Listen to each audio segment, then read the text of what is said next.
How many bunkers does your house have?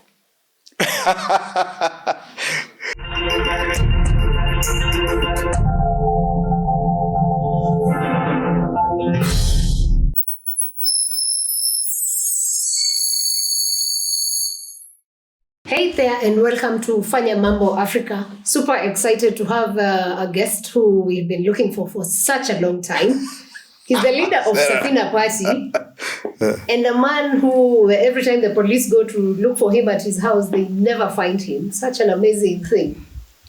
Why are the police looking for me, Sarah? I don't know why they always look for you. We always see cars parked outside your house. And then we went to his house, we can't find him. Very interesting. Very interesting. Karibu sana Alfa. Asante sana, sir. It's good to be here. Why did it? And I'm glad you eventually found me. Eventually, yes. I'm glad you eventually found me. I'm here. Oh, you're here. Okay, Sinimefika? Yes. Kabisa. Karibu sana. Asante.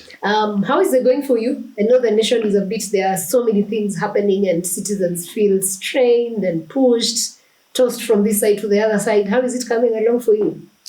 Are we not all Kenyans? Maybe you. And I must be feeling the same way as most Kenyans. I like to say that Kenyans, we are all tribesmen. We are the same tribesmen. Just whether you're male, female, young or old, sick or unsick, but we are all the same tribesmen. I feel the same as other Kenyans. We are all not happy with the way our country is, the state of our nation, whether economically, whether politically. In so many ways, we are going through probably the darkest period of our independence. And it is unfortunate that we are here. But they also say that it's always darkest before dawn. So let us look forward to that dawn. The dawn is coming. Because we are a very blessed nation. We have great people, we have great land, we are situated geographically in a very good position. We are spiritual, we believe in God. We believe that we have come through so many challenges in our past and overcome them. Even this we shall overcome. The dawn is about to come. Okay. That sounds Sarah, very hopeful. I'm very hopeful. Very, very hopeful for this country. Okay. I have no doubt about it, in fact. Every single day I wake up, I'm so hopeful. Nobody can take me to negativity.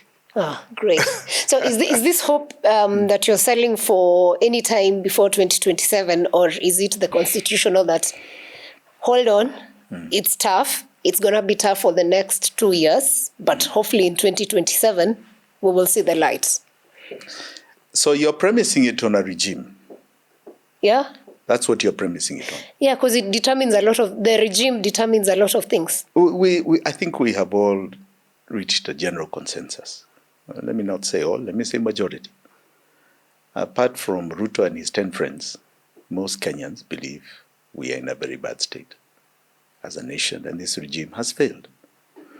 But we must analyze failure in relation to our history as a nation. We must analyze it in terms of how far we have come. What is it we have not done? Okay? Yeah. And pain, as we are going through, should bring about a reflection moment. Is it just about a regime? Is it about individuals who are at leadership that change everything? Is it about a system? Is it about an order? What is it?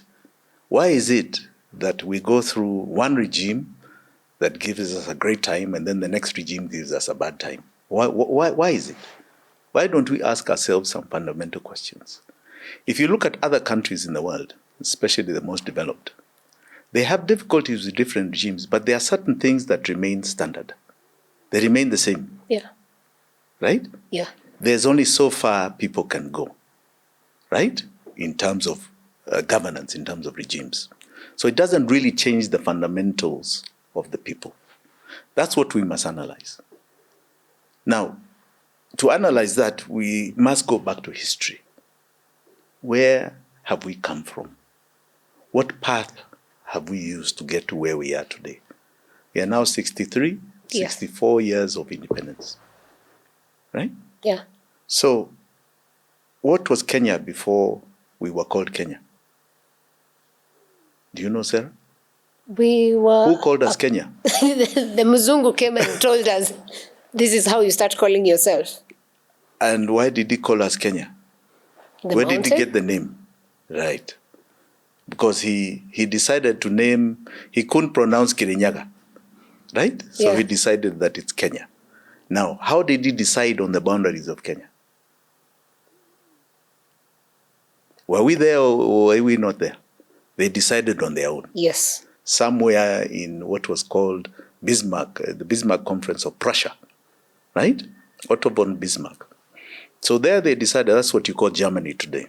They decided they are carving up this continent, right? Yeah. And eating for themselves. And they came here, right?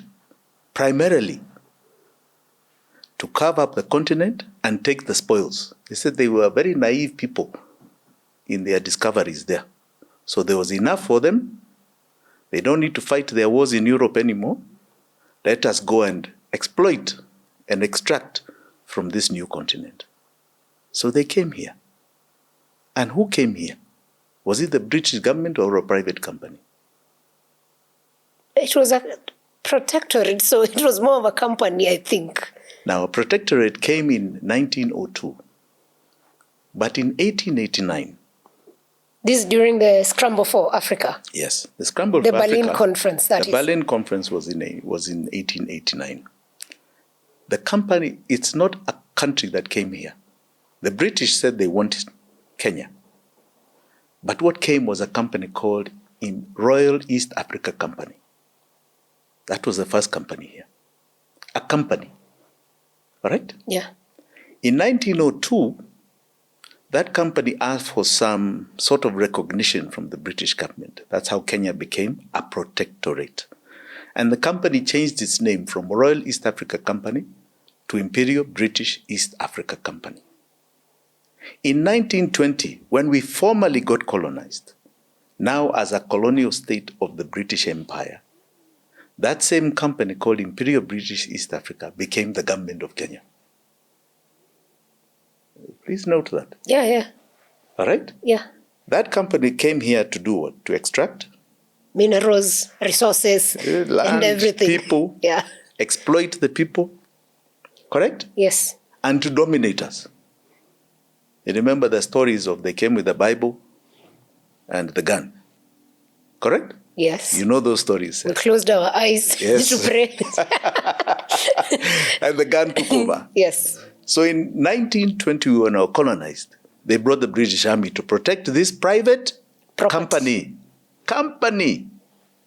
that became the government of Kenya. All right? Yeah. Now, the policemen of this private company in 1920 were the watchmen of the same private company. So it's like you're a watchman in this compound. Now you decide now he's going to become the policeman of Kenya. So whose interest is he interested in? The people outside or the people inside? Very critical, but sad truth. Company. Yeah. Because remember their motive. Exploit, extract, and dominate. The domination arm, police. Exploitation arm, economic. Extraction, economic. So do you think we gained independence, looking at it from where Kenya is today, because we are talking about domination, and as a citizen, and speaking for other citizens, there are times we look at it and we're like, Right. Yeah. Now, after 1920 is when people decided that, wait a minute, there's something called independence. There's something called our freedom. And in 1924, Harry Thuku, 4 years later, formed the Kikuyu Central Association, which was a way to start a political formation to discuss interests of the community. But he was just enlightening politically that, by the way, this is our land. Others have come to exploit us, to extract from us, and to come and tell us what our rights and freedoms are about. Right? Yeah. He was a bit of the beginning. It was banned within no time.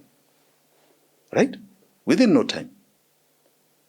And then people decided that is enough. We are going to now go to the forest and fight.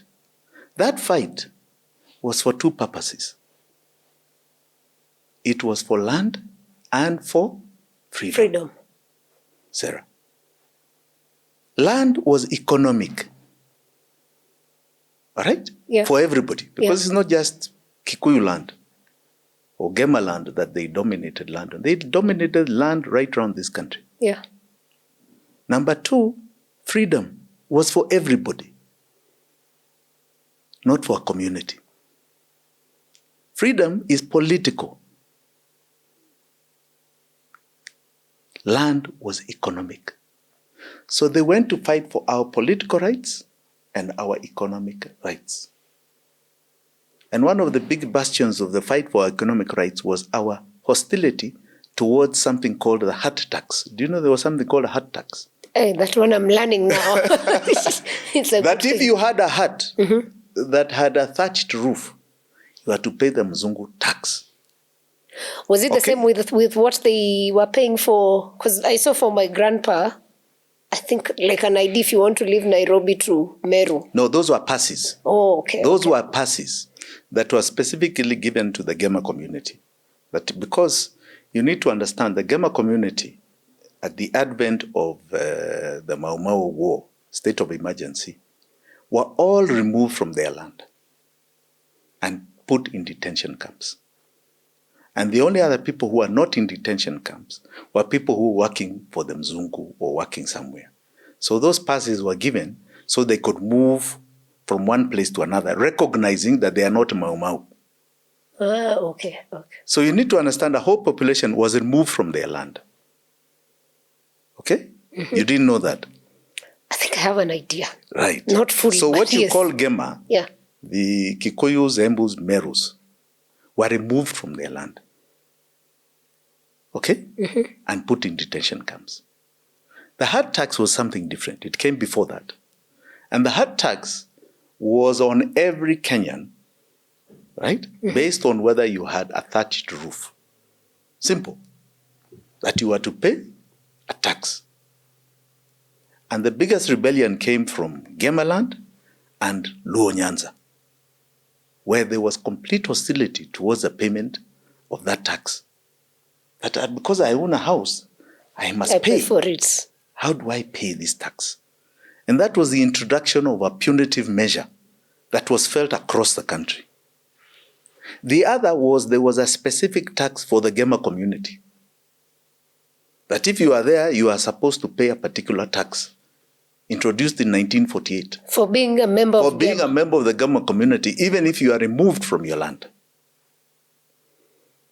And these were the pains that caused people to say, wait a minute here. I've been living on this land. Our forefathers have been on this land. We have had no issues. Now, for some reason or another, somebody is policing us. Somebody is extracting from us. He's even exploiting our labor. He even has capacity to remove us from our land. And charge. And charge us on top of that. No.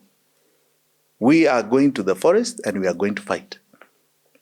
And the Mau Mau, by the way, was begun by a group of 7 people who had only one major experience, that they had fought in the war in Burma.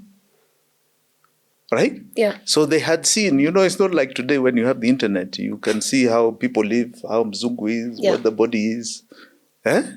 Those days, there was no internet.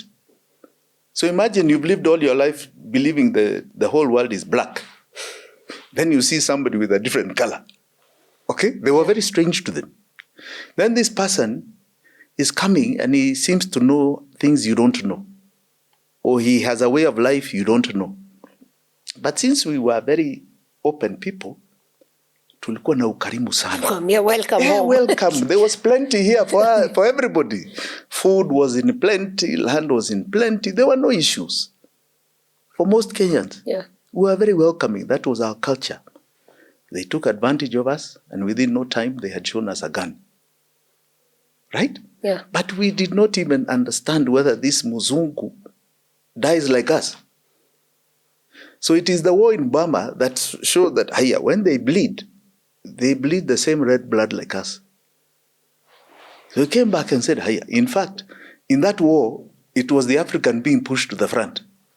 They were the first line of the infantry soldiers.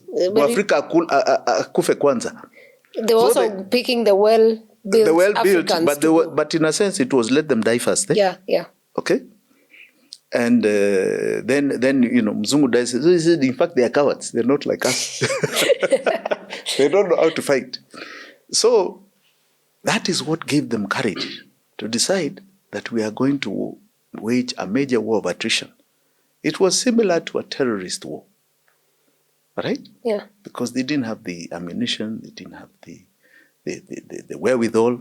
So it was more shock and awe, major shock and awe. And there's some horrific incidences that all camps faced. Now, remember, so we don't lose the point, is that they went to fight for our land, economic, and for our freedom, political. So in 1962, to fast forward, we get a new regime, Jomo Kenyatta. The black man takes the reins of power, right? So we get back our freedom. We are now able to elect our representatives. We have a form of government where it is the Kenyan who is in charge, right? Yeah. Okay? And they leave our land, people are removed from detention, Jomo Kenyatta comes to power, there's a demarcation of land, we start getting back a bit of our land, okay? But did we really attain economic freedom, is the question. What Jomo did is make sure that we had our political freedom of what he saw at the time. As what of freedom? Because to him, what was political freedom? Having a black man as president. Correct. Yeah. But did the ways of the Mzungu change? Would you say there was ultimate democracy during Jomo Kenyatta's time? No, There wasn't. No. There wasn't. That's a reality. Yeah. So, Moi comes in. And that becomes the advent of the second liberation. Again, political. If you recall the press conference in December 1989 of Matiba, Rubia, and Jaramogi Odinga, Raila's father, they said, we want the removal of 2A in the Constitution of Kenya. 2A said there can only be one political party, and that political party is called KANU.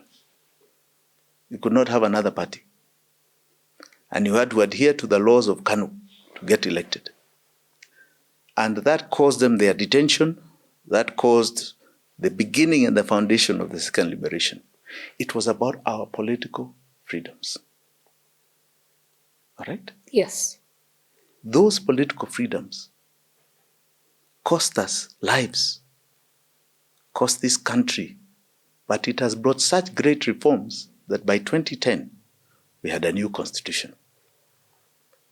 So Kenya fought for its political rights. And what we are talking about today is safeguarding those rights. Yeah. Because we are seeing them being abused. Now, that has been our transformation as a foundation for 63 years. We have fought for our political, but we haven't fought enough for our economic. All right? Now, let's look at in comparison to other countries. You look at a great country that is economically wealthy like Singapore. Singapore has the highest per capita income. No, it's what I find funny. We like the example of Singapore as a country, but if you look at Singapore and look at us, yes. Now, even the president gave it as a very example during the campaign season. Yes, Singapore, that's why I've raised it. Yeah. Singapore has the highest per capita income in the world. In other words, the individual in Singapore, the Singaporean citizen, earns the most money as an individual than anywhere else in the world. Okay? Yeah. Lee Kuan Yew, who is credited for the economic revolution of Singapore, got to power and he said one thing: I'm going to fight for the Singaporean economic rights. Later on, you can fight for your political. I'm a dictator, and I am demanding X, Y, Z from every citizen. Right? I want order. I want meritocracy. I'm not going to tolerate political nonsense here. You talk badly about me, I sue you and I'll bankrupt you. Yeah. Okay? I'll deal with you perpendicularly. But I assure every Singaporean, you're going to get a job, you're going to have a house, you're going to have water, you're going to have education, you're going to have health, and you will prosper even greater if you work. So let me just pause So he on went that. economic, not political. Yes. Now, for Kenya, then would we need such a dictator? Because it's what we are struggling with. No. I want you to stay with me, Sarah. Mm-hmm. Singapore's foundation of growth was economic, not political. Yes. All right? Yes. Another one is China. China had history that had to do with not colonization, but a monarch, similar to colonization. I say it because even here, when we were colonized, we had to answer to the queen, a monarch.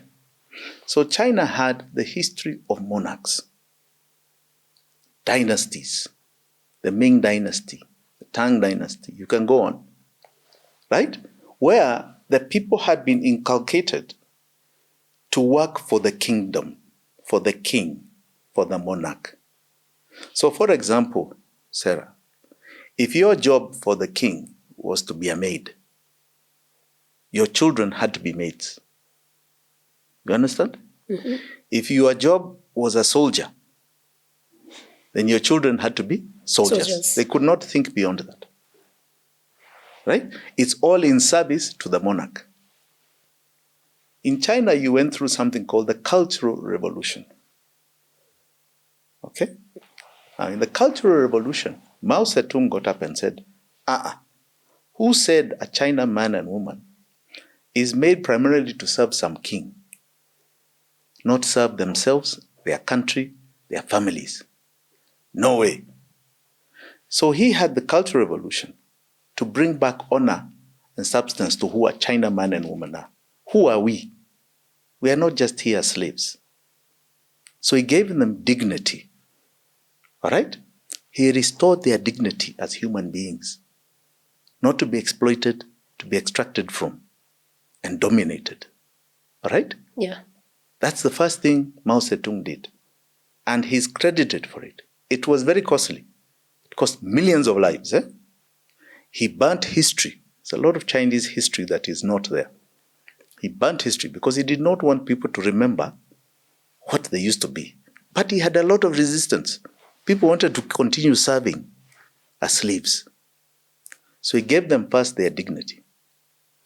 And when he left power, he unfortunately had an 80% poverty rate. Out of 108 people are very poor, looking for just basic food. All right? Then you had the economic giant called Deng. Deng got to power, and he said, I am not going to also pursue your political. Right? You've come from our culture, revolution. We are now proud to be Chinese men and women. Now let me give you further dignity with what he called the ultimate freedom, economic. By the time Deng died, he had left China with a 3% poverty rate from 80. He had 4 pillars that changed the economic parameter of China. I'd give you one more example. Indira Gandhi. India, right, colonized like us for longer. Yeah. Longer than us. India had one significant thing. They never lost their culture. They never lost their religion. Correct? Yes. Today an Indian is called Indra or Suresh or Patel. They don't have English names. Correct? Yes. They eat Indian food. We know they are Indian food. They did not lose who they were. So they did not need a cultural revolution. They went political immediately. Extremely political. It's the oldest democracy, by the way. Older than the UK. Oldest democracy. All right? Okay. But they had a big issue of one major economic issue, food. There was a time, I'm telling you, in the 60s and 70s, you would read the paper every single year during a particular month. And the deaths of starvation, majority came from India and Ethiopia here next to us. Tragic. Because India had a high population considered in those days. That country has always had a high population. Very high, but I mean, it was high in those days. And they were under 500 million, about 400 million people. Today, they are 1.4 billion. And you don't hear starvation. You don't hear people dying of hunger. Indira Gandhi created what was called the agricultural revolution on seed production, hybrid seeds produced by their own scientists that changed the food dynamics of the country. And once every Indian could eat, they could produce. All right? Yeah. And that's why it's now an economic giant. What has Kenya gone through? We went through political. I think we are still in it. And we need to understand that we have moved from it. You understand? Have we moved when people are being killed? No, that is called safeguarding. Okay. Because we got our political rights in the 2010 Constitution. Yes. Right? When people came out in 2024 and they vermeered Parliament, the great Gen Z revolution, what was it about? Economy. What specifically? It's the economy. Good. Yeah. So where is political there? I think it's just freedoms were abused in the process. That is why we must safeguard the Constitution. That's why we have our courts, we have our systems, we have our free media like yourselves. Yeah. If you go to Uganda here, they have no free media. They have no political rights, or Tanzania, because they haven't gone through the political rights period that we have gone through. We have our political reforms. We have achieved our political rights. It's now safeguarding them. Okay. We are not asking for any laws to be changed, are we? No. In terms of our political rights? No. No. We have them. It is safeguarding them. What we don't have, and why we are complaining, and why, Sarah, you're sitting there saying like things are not good, is because of the economy. Am I wrong or right? You're right. So it is our economic revolution that we have not gone through. And it's not going to be easy. Just like the political rights we have gone through, right, were not easy. Yeah. Economic are also not easy. Okay? Yes. It's also a struggle. Unfortunately, it has caused death. You can see. And it's still probably going to cause more. Do you think the president is somehow trying to get it or getting it? No, he doesn't understand it. But I must say, in his own way, maybe he didn't know what he was doing. In his own way, he has helped embed it. In his 2022 campaign, what was his slogan? His slogan was, he had two major slogans. First is, this is hustlers versus dynasties. Yeah. Correct? Yes. So who are hustlers and who are dynasties? I think hustlers are have-nots. Yes. Dynasties are haves. Yes. Of what? If I'm being bare and correct, I think at that point, you belonged to the dynasties because it was you people who are in government and who are part of the system. And then maybe hustlers is the people now he's giving borders. Okay, so let us say, I wasn't in government, Sarah. Yes. But let us say dynasties are people who have some wealth. Yes. Correct? Yes. And the hustlers are those without. So it was a have-not war against the haves. That's why you could see if a car hit a border, it was like you have and I with my border, I don't have. Yeah. That's why you're hitting me and I'll deal with you. Now, he helped embed the have-nots have, which is economic. Because it wasn't about political. It was about economic, money. That's why he went around promising everybody, you border, I'll give you sijui, how much, you mama mboga, I'll give you 100 billion for your markets, I'll give you sijui nini. Promises, of course, he could not keep up with, right? And then he came up with one other thing called bottom-up, economic philosophy. We all didn't understand it. They tried to explain it and they fell flat on their feet. But to sloganeering, to the hustler, it was that you're raising somebody from the bottom and taking them upwards. Yeah. Right? Yes. Right. But how are you doing that? I remember somebody trying to explain that you are taking money from up here and taking it down. Which is up here? Are you bringing socialism? What are you bringing? You see? Yeah. So he could not explain it. And that's why he has failed miserably in the eyes of Kenyans, and he has no credibility to economically change our destination because he failed. But he helped embed the significance of the level at which politically we are. We are about an economic revolution. This is the stage we are in, right? We are no longer fighting. We are safeguarding our political rights that we have achieved. But we are now fighting for economic justice, right? Yes. Why should some have, very few have, and others don't? And we need to understand this period. It was helped embedded greatly by what Gen Z have been doing. It is the economic rights period.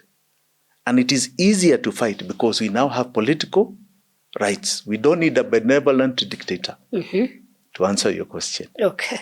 I was waiting for that answer. We don't need a benevolent dictator. What we need is... Because we have got our political rights. There's no right. There's no time here for a dictator. You're not going to take away the freedoms of Kenyans because you are a commander-in-chief. No. Kenyans will not tolerate that. Right? Yeah. No. And we don't want them to. Those freedoms were fought very hard for. Right? And were fought from the time when the colonialist was here. Yeah. So we must safeguard them, not withdraw them. In fact, we should make sure that the full power of the Constitution is unleashed on leadership. Right? So, no, we don't need that. No dictator. What we need... Yes. No, we don't need a dictator. Yes. What we need is somebody who understands the stage we're in and understands economic empowerment. What does that mean?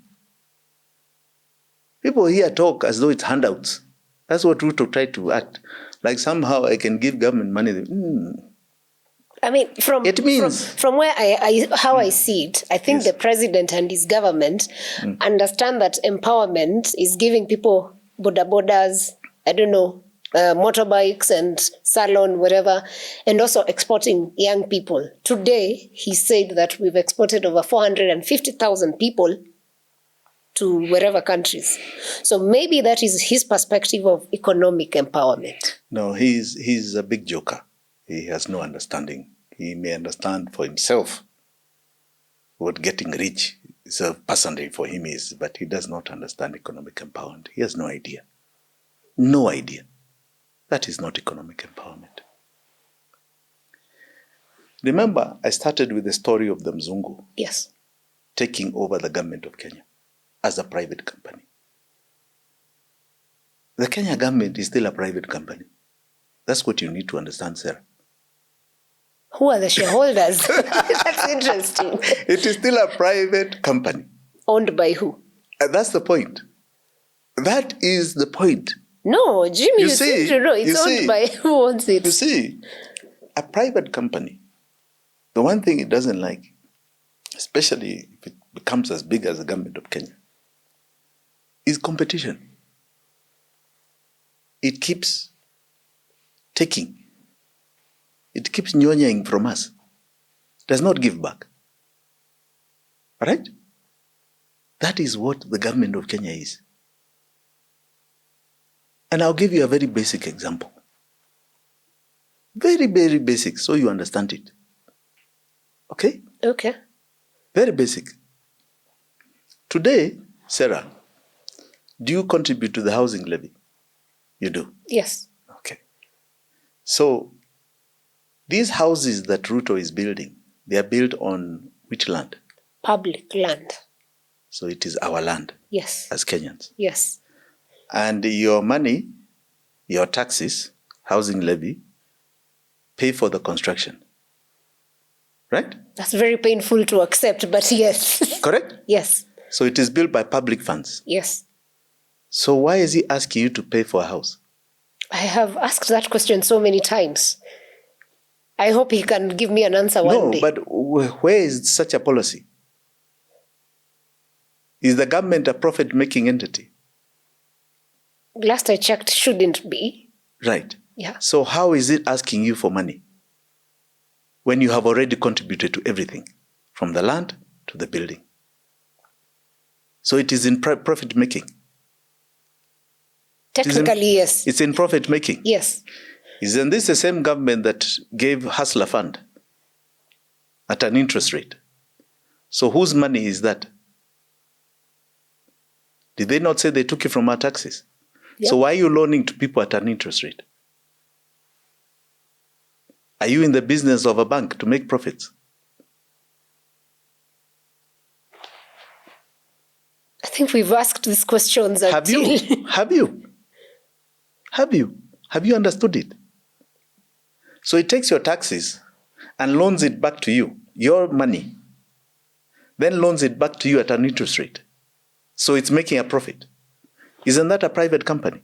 Which is actually criminal. Yes, it's a private company. It has not changed its form. It believes that it has to keep taking from us. That is an exploiter. That is an extractor. All right?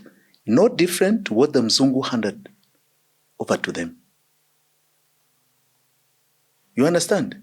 Back to the company. So, we like to say categorically, look at what it has taken. So we have done a sum, for example, because it's taxes that it takes from us. Biggest is taxes. And the average for a working person to then what they pay formally in direct taxes and indirectly is roughly 60 to 68% of their income goes to taxes. By the time you pay your fuel, your electricity, buy goods for your house, 60% is the minimum of your income that goes to tax. You need to understand that, Sarah. And you need to ask yourself, what are you getting in return? Okay. That's painful. So we are one of the highest tax-paying countries in the world. All right. Okay? Yeah. And what are you getting in return? Minimal. Least, perhaps. Correct. That's where now the conversation is. That's why when Gen Z came out last year, what? We are now paying more taxes. We're already feeling pain. Now you want more to extract more from us? No. You understand? Yeah. Why? Because what are we getting back? If you compare this to a country called France, right?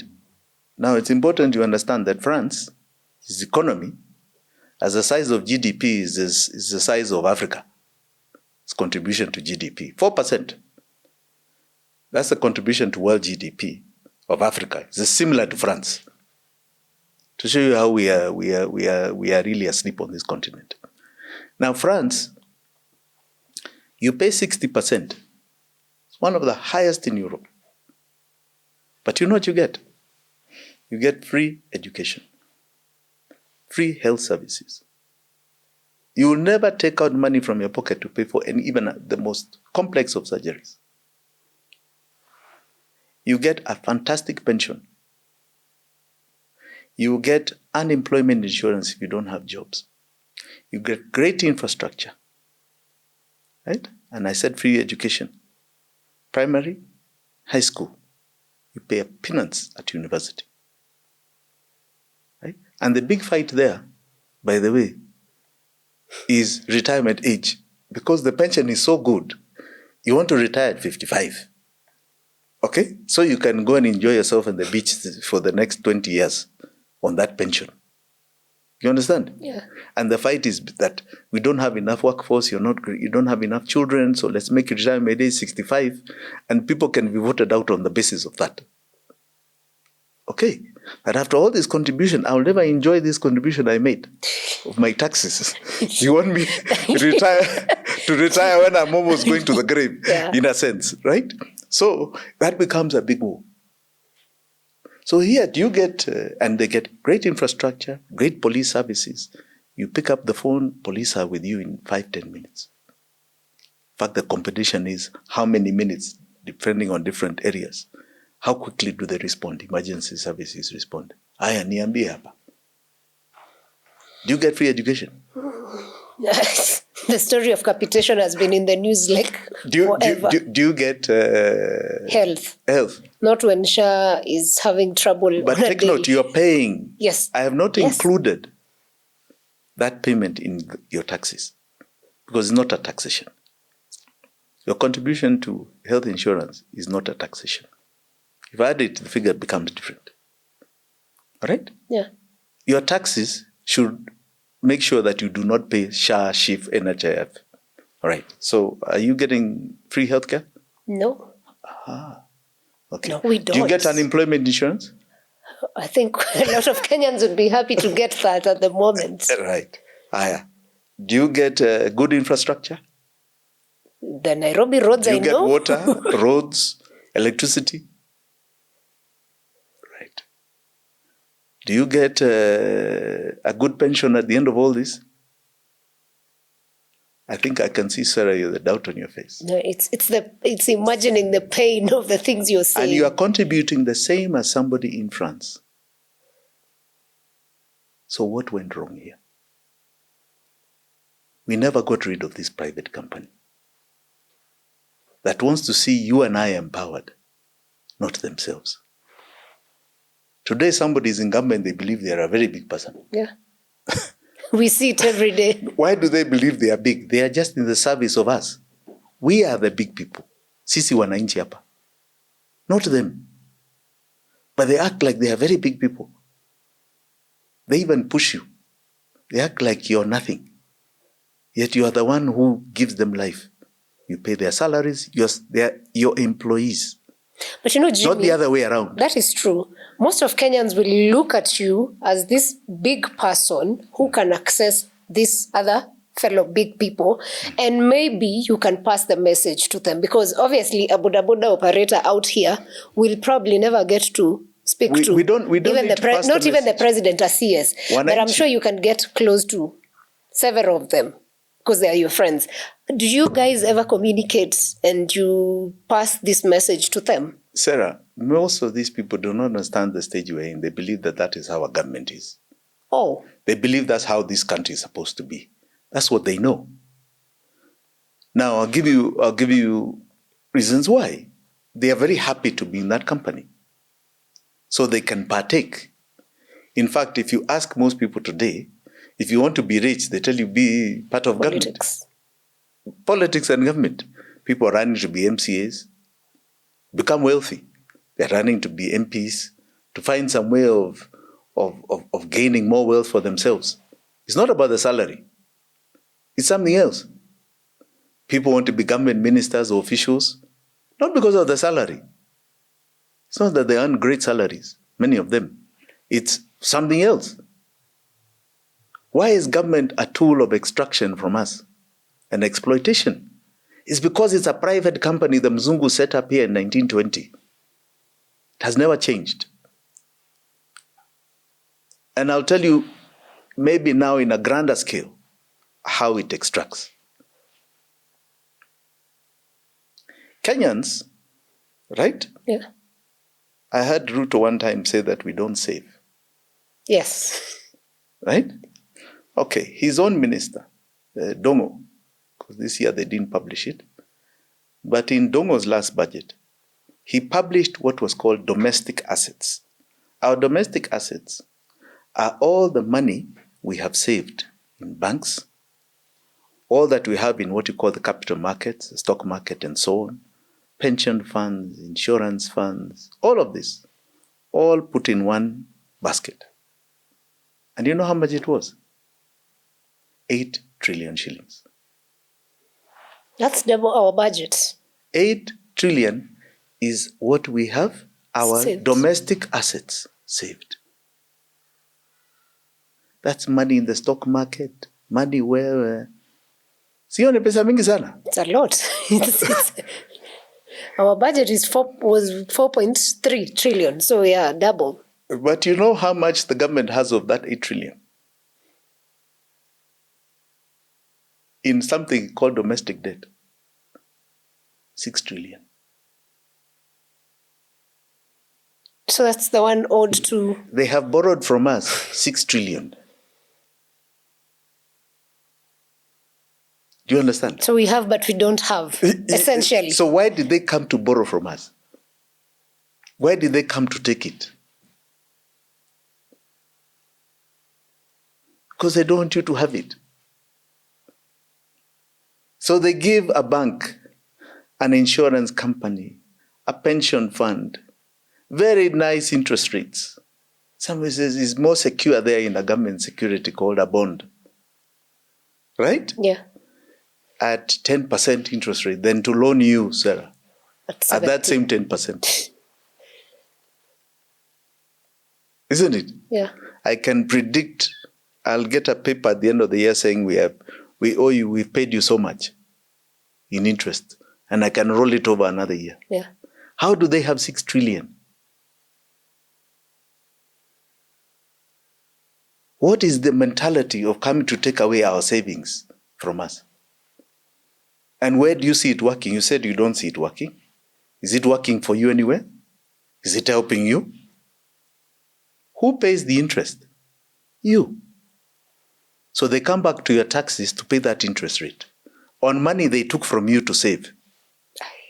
Your savings, you gave to them, you as the government of Kenya. Remember, you are the government. Yeah, yeah.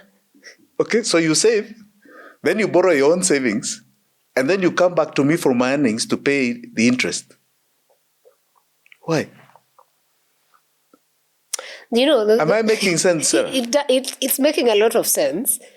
And the question is, how do we rework this? Because so how it works is simply this. Yes. The law does not allow that borrowing.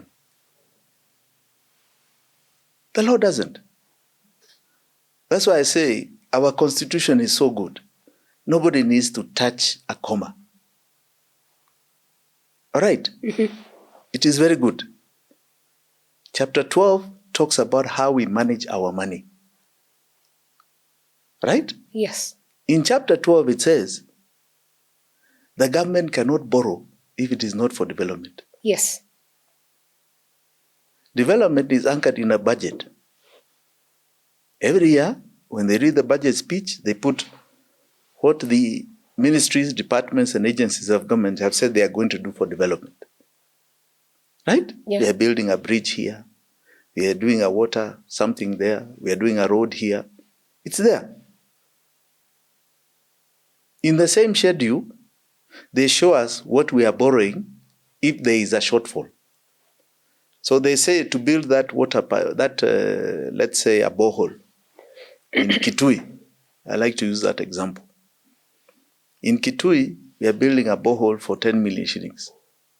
The government of Kenya, taxes, are raising 6 million.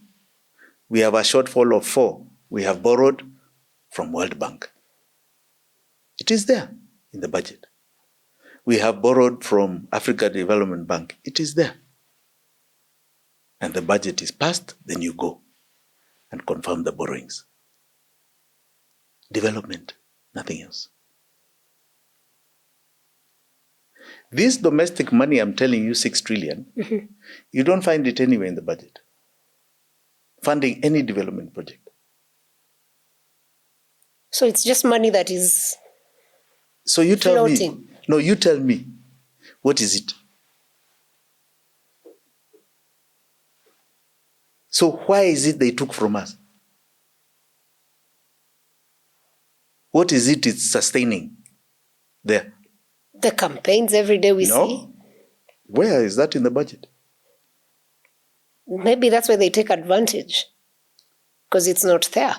But every day we are seeing, every weekend there is 20 million donation, I don't know what, millions. Yeah. Because that's when we question the money. You see, we are talking about 6 trillion here, taken between 2013 and date. 2013 to date. 6 trillion taken from us. Shall I also tell you how much we have paid in interest from our taxes? Why are you looking frightened? Because I'm like... Why are you looking frightened? I'm expecting a figure that will, what? 4 trillion. Our taxes are paid in interest. Maybe it makes sense to you. It doesn't make sense to many of us. All we can tell you is that you have a government that has decided, and a system that has decided to disenfranchise us of our sweat, of our hard-earned sweat.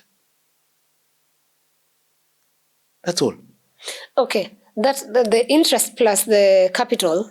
It's 10 trillion. 10. Yes. At the moment, as we speak, our debt is at 11.2. 11.2. Then why has it been hard for us to pay debt if we have such monies just... These are the million questions we ask. So that is domestic. There's the foreign. So what we did, and I don't want to wow you over too many figures, is that we did an analysis. All right? Yes. Of all our expenses and all our collections at Kenya Revenue between the year 2013 and 2023. 10 years.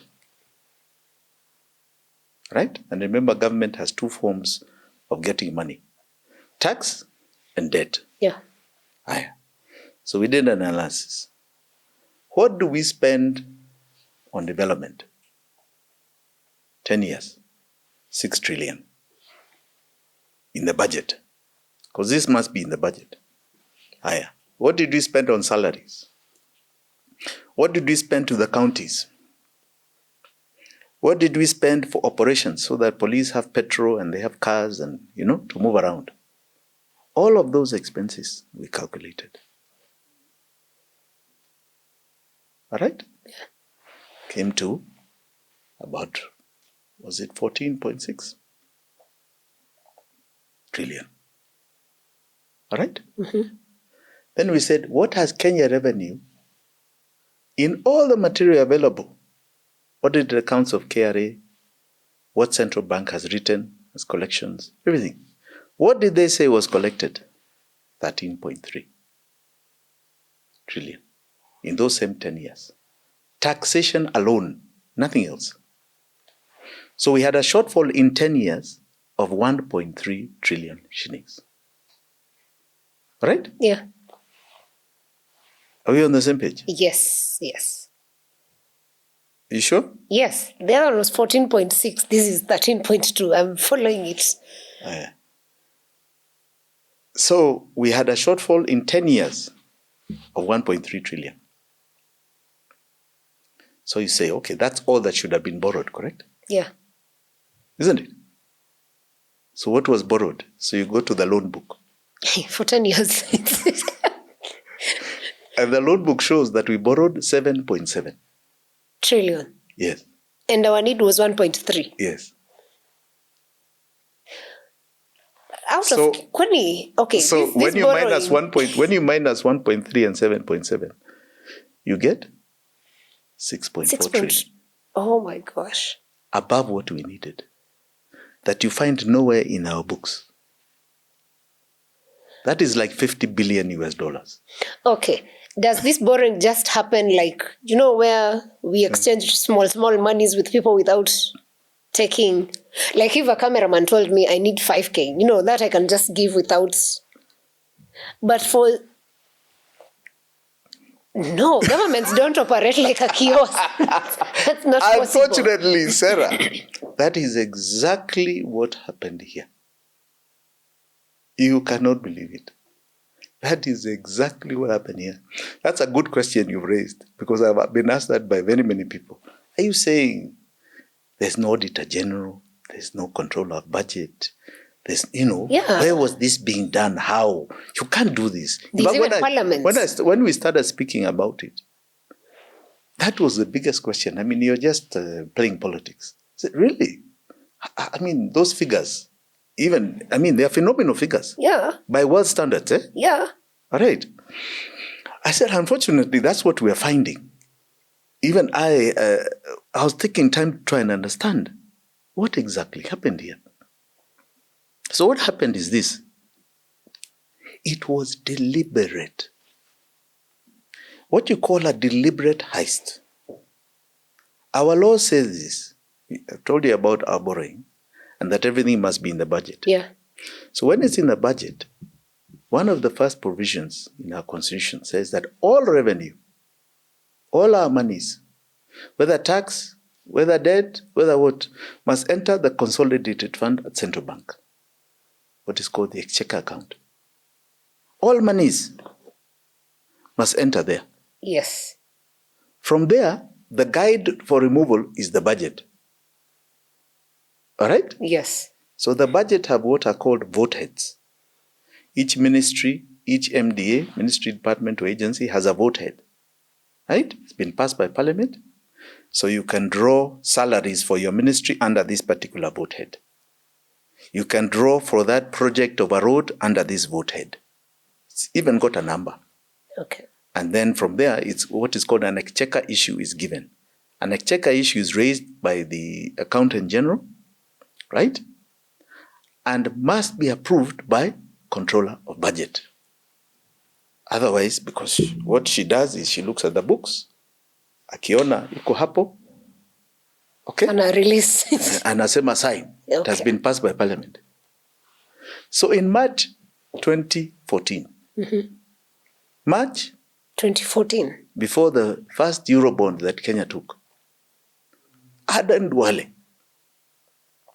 as majority leader, presents to Parliament an amendment to the Public Finance Management Act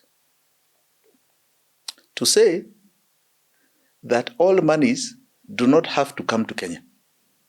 To exchequer or to Kenya, the country? Kenya, yes.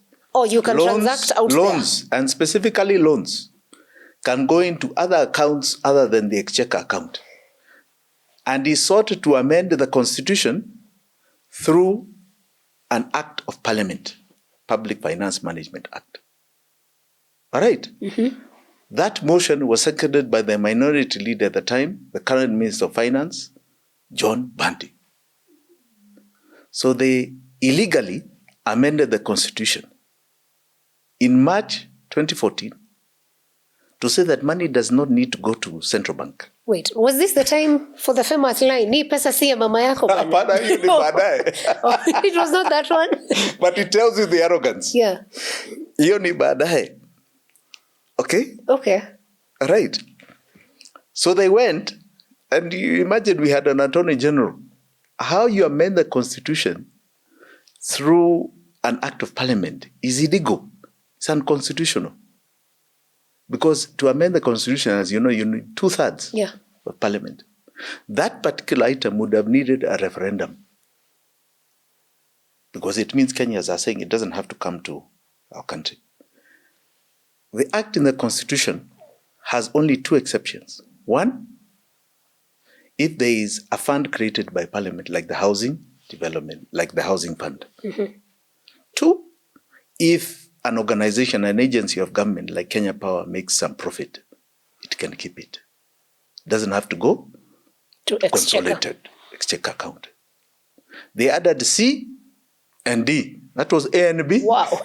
They added C and D, saying loans don't have to come to the exchequer account. Government to government loans don't need to come to exchequer account. Fees and all sorts of things don't have to come to exchequer account. That's when they went for their first Eurobond. With that Eurobond, the accountant general and his deputy went and opened an account at a bank called JP Chase. All right? Yes. An account, so-called on behalf of the people of Kenya, away from central bank, where JP Chase went and collected $2 billion worth of a loan to Kenyans, the first Eurobond, and put in that account. The accountant general and the deputy are the ones who distributed that account. They did not need COB. No signatories, no nothing. They did not need The Auditor General does not audit accounts other than what is in the consolidated fund. So in all this, where was the office of the Attorney General? Because that's the legal advisor. How did the Attorney General approve an amendment to the Constitution through statute law, inferior law? How? You know, there's the Constitution, statute law, and regulations. The Constitution is supreme. Yeah. You can't amend it through a lower law. How did the Attorney General approve that? That was my friend Githu Muigai. How did he do it? Did you ever ask him? No, I haven't asked him. Okay. But I would really like to ask him. How did he even make such a proposal? All I can say is that that was intentional, because it must be known you can't do that. So the intent was criminality. Yeah. And that is when the rain started beating us Kenyans. At that point. At that point. So as of today, Yes. Today as we speak, we usually say we lost parliament, of course, captured. Yeah, from that day. So this started in 2014. Yes, that parliament went. So what do we have then left out of and all this? Parliamentarians, unfortunately, you know, this thing of CDF, I've seen the debate of CDF. Parliamentarians it's like the only thing they're concerned about is CDF. It's easier to capture votes by telling people I've got something here. Yeah. Right? So they do not focus on the budget. They don't focus on their major legislative laws that are in parliament. Because if they did, all of this would not have happened. They are too busy with CDF and fighting the treasury for those allocations. So they keep talking to the executive as though they are getting favor. You see? And this is where the executive crept into parliament with CDF. If you were to ask me, it's one of the things I would remove like yesterday. It is unnecessary. Come and fight for your constituency in the budget in parliament. You pay attention to the budget. You will see a road. You will see pushes. You will make sure that allocations even to your counties consider your constituencies, and you'll all fight for it. Yeah. You see, because you have to take. But now with CDF, they don't care what happens in the budget. As long as they're getting their CDF, they don't pay too much attention. You saw the budget speech. How many members of parliament went to listen to it? Nobody cares. But did we it's like they are divorced from it. Did we even elect people who understand what parliament is about? Let me assure you. I don't want to talk about the quality of parliamentarians. But do you think it's one Kenyans? Genuinely speaking. I think Kenyans, you get what you want. Eh? you get what you have asked for. Yes. To say they are not good means that Kenyans are, that's our capacity. It's a reflection of us. So, yeah. So you actually think there's something wrong with us? Yes. The fabric is us. So you think there's something wrong with us? Because that MP didn't elect himself. Okay, so you think there's something wrong with us? Yes. So you think we are very low level? No. But there's something wrong with us that we need to fix. So the caliber of people who are there, is it high level or low level? It's a mix. It's a mix? Yes. So you feel they don't have the capacity to interrogate a budget? Really? Says a lot. But they are supposed to have particular schooling. Are they not? Can they not read? Good question. You have seen the debate. I don't get personal. You see, then I can assure you, if that is the caliber, then they will be voted out. Because Kenyans right now are reading. Kenyans are listening. Kenyans are interested in civic education. If Kenyans could understand that the finance bill of 2024 was going to cause them pain, they are reading, they are listening, they are paying attention. And if that is the voting bloc, those ones will not survive. All right? Yeah. And that is the hope of Kenyans. I told you the dawn is coming. That is the hope that is ahead of us. Because then we will be interrogating these figures, these laws. Wonder how did this happen? It must be corrected. right? Yeah. But that is when the rain started beating us, Sarah. 10 So years. a regime decided they are going to disenfranchise us. Because when you take debt to that magnitude, who pays for it? The citizens, sadly. And how do they pay for it? Make taxes. Correct. Very horrible. So it is tax in advance. So that's what we are paying. And today it is 70% plus of all the taxes we contribute. So of the taxes you contribute, 70% of it is going to this thing where people have eaten. And continue to be eaten. Yeah, it's like this until 2034 and beyond. That's because 9 years from now. Yes. This pain is there for that long. So at a minimum, because... Minimum 9 years. Yes. That is minimum. So let me ask, you want to be president of Kenya, right? In 2027, no, yes? You're asking your question. Finish your question. So you decide. If you were to be president then, or even whoever becomes president, is there a way of dealing with that debt? Because 9 years is not it.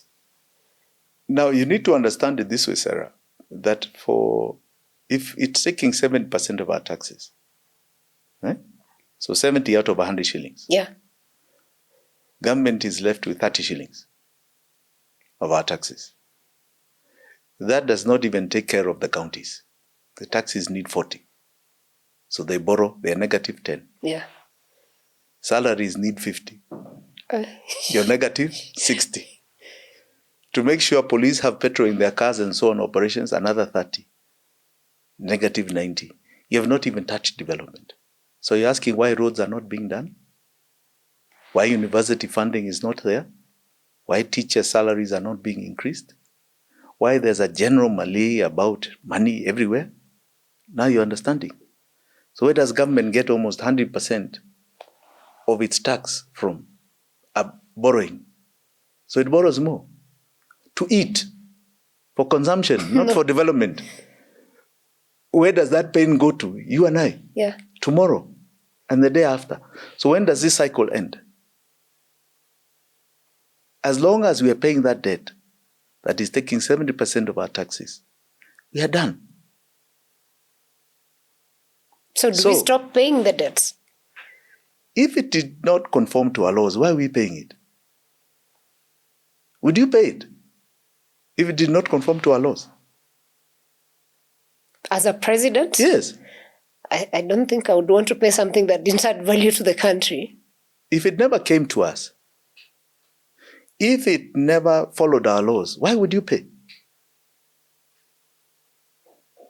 Do you have the courage to say, I'm not paying it? That is actually the bigger question. Yes. So President Jimmy Wanjigi, what will you do? I would not pay it. You will have the courage to. What do you mean courage? The repercussions that follow. The law is clear. If you did not follow the law, why should I pay? I will not pay a penny of anybody's money, people's money. For what? And in fact, any we have paid illegally, we must get it back. So any illegal payment will not be made. Why should it be made? It's unconstitutional. What are the ramifications for that? So you ask me, I've taken the oath of office, so I create criminality by paying illegality. That's what William Ruto is doing. Why would I pay illegality? What are the ramifications for that? Sarah, tell me. I would want to understand if today President William Ruto decided, by the way, these debts, from the way Jimmy has been pushing it and using his advisors to just, certify, it's not a debt that was used to fix anything in this country. We don't even owe this money, and drops it. What happens to Kenya? And this means, of course, with in terms of the relationships we keep with these other people, the World Bank, the US, I don't know, anyone else who put in the money, the Eurobond guys we owed. What happens? First, let me answer one question before that one. Yeah. Why isn't William Ruto doing it? I would ask a very follow-up question for that.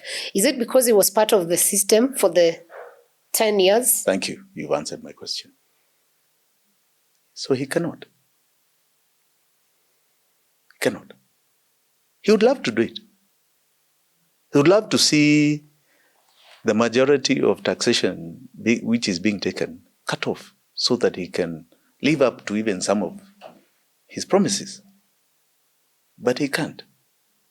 He's tied to the past. His past. So he can't.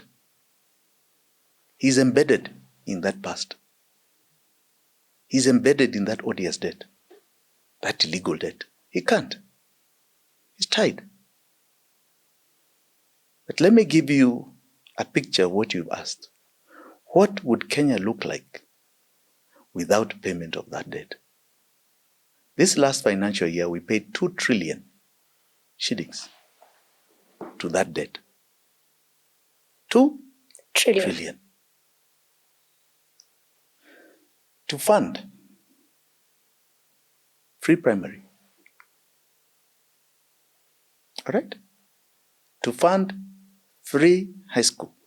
Free primary is estimated at 4,000 shillings capitation per year, per student. All right? High school, 22,000. All right? Mm-hmm.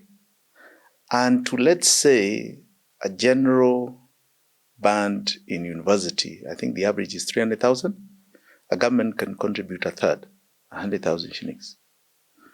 To fund that for the current students that are there today, per year, is 180 billion shillings. We're not even at 1 trillion yet. No. Per year. So it means you're telling him you will never take out money from your pocket to take your child to school until university. All right? Currently. Yeah. I'm not even talking about increasing the numbers. I'm not talking about what you can do with TVET. I'm not talking about what you can do with expansion of high schools. Because the problem with high schools, you have 11 million that go to primary schools and only 5 million that go to high school. So 6 million eventually fall by the wayside. Yeah. Right? You wish they were absorbed, and it's just physical structures of high schools. Now, health. The estimate I have seen on universal healthcare for every Kenyan is 178 billion annually. Yes. We're still yet not In at other 1 words, trillion. just with your ID, you should be able to go to a hospital, get drugs, get care without a payment of anything. No SHA, NHI, no. You just walk in and you have it per year. It is available with the current taxes that we pay. Am I making sense to you? Yeah. As in, I'm looking at those figures, they're not even at 1 trillion. No, that at most is 400 billion. All right? Yeah. That is basic. You can afford, VAT is a collection of 400 billion shillings a year. Just VAT. Just VAT. At 16%. You can say you don't need it. We are going to reduce it to a sales tax of 5%. So we just need 100 billion. What does that do to the cost of everything? Take off the budget from me. Imagine petrol. Yeah. What happens to petrol? Petrol today is 51% of your pump price is taxation. Imagine what that does. Your cost of living suddenly just changes. Yeah. We have not even gone to even some of the programs he's doing, like housing. What can't you do to give people free housing? We have a plan in Kibra we had done for 2022 when we were out campaigning. Kibra has got something like 500 acres. Okay? And to make sure, it has about 350 to 400,000 people. To ensure that everyone has a house And this was something we were trying to do privately, right? Without paying a cent, right? We had a cost of 55 billion shillings. For the entire... For 350,000 people, to house them on 100 acres. With a decent housing, 3-bedroom housing, right? With 2 toilets, showers, kila kitu, nice, well done. Not high-rise. I think we were going no more than 5 stories, right? With playgrounds, with hospitals, 55 billion shillings. 350,000 people would have been housed, right? 55 billion shillings. What can't you do here? Do you think there'll be something called a slum in Nairobi? And you don't even need to do it as government. What immediately happens, Sarah, is that because government does not need that money and is not exploiting people, is not extracting from people, it is not a private company. It wants to see the private sector grow. So the borrowings we're talking about domestically, your savings, government will never go for it. So the banks will be looking for Sarah to give you a loan, right? Yeah. And you say, now is the time I can get a mortgage. What is the price? What is the interest rate? You'll be told 3%. Because government is not taking it. And they are awash with money. Do you know how many mortgages there are in Kenya? At the moment, I'm not sure. 30,000. Only? Yes. Out of a 55 million population? Yes. We have 95 million bank accounts in Kenya. There are 30,000 mortgages. That's correct. So why? Why don't people have homes? Because now we can't afford them. Right. Yeah. So what happens is that now government is not touching that money. A bank operates as a profit-making entity for their shareholders. The biggest profit-making of a bank is loaning the money. So it's keeping it for us. Yeah. It's our savings. It doesn't have its own money. Yeah. So it has to loan it. As it loans it, it has to compete. You go to this bank, they tell you 5%. This one, 6%. This one, 3%. You go to the lowest. During Kibaki's time, interest rates had come down to below 5% because government was not taking it. It only took what it needed to stabilize what they called at the time money supply. Right? So there isn't too much money out there. It has inflationary impact. Okay? Now, you would be the one who builds those houses in Kibra. Because insurance companies, in domestic debt, they have 700 billion. Pension funds have 800 billion in domestic debt. They now will be looking for somebody who can come and take venture capital, private, to go and do those things. You look at South Africa down here. The biggest mover of the economy are the pension fund. They finance coal plants, nuclear plants, all these things with their venture capital to their own citizens. They don't need money from outside. You said if we cut off debt, what will happen to outsiders? Yeah, what? Do we need them? We can see what Who told you we need them? We see how Trump is shaking the world. No, but do we need them? But we don't need them. But we're not an island. No, but we don't. What do we need them for? We don't need money. You see, with this money, do we need foreign debt? Not really. If we have the money, no. If we are not paying debt, do we need the money from foreign? We don't need. In fact, we can give countries loans. Yes, Sarah. That's very interesting. We have been made to believe we are poor. But who has made us believe we are poor? The company that comes to extract and exploit from us. Is it different to the way the Mzungu looked at us? No. When you look at it, no. We are not poor. We have enough. We have no revenue problem here. In fact, there's no reason why every single Kenyan should not have an income where they have a great life. Do you understand? Yeah. Unless you have decided you don't want to work. There's no reason why people should not have jobs. Everyone should have a job. We have just been made to believe that way. Because GOK is like a private company that just wants to extract from us. It doesn't want to change our lives. Then they come and give you a boda and you're supposed to feel now you're going to be rich. Okay? They give you a token and they think now that's enough for you. They tell you we are giving you fertilizer and that's enough for you. And the fertilizer is a donation. They don't tell you how great you are, how great you can become. Yeah? And what barriers they're removing that are stopping you from growing. Because if, Sarah, you had access to a loan of 1 million shillings and you're paying an interest rate of 3%, you're paying 30,000 shillings. That loan is probably for 5 to 10 years. Will Mama Boga go for Hustler Fund? No. Where they are paying 16% per year. They'll go for that. 1 million? Yeah. You're paying 30,000, I go and do biashara. I'll pay it within even 5 years. They'll pay it within 1 year. Imagine how many people you've created into a different wealth bracket. Sounds very easy to do, and a question of why it's not being done. But the president said he has the courage of Jomo, experience of Moi. I don't know what of Kibaki. I think let us... I don't want to spend too much time talking about William Ruto. As far as I'm not looking concerned, at him, the person. I'm looking at the presidency in terms of implementing what you are saying, irrespective of he does not understand, why he's even there.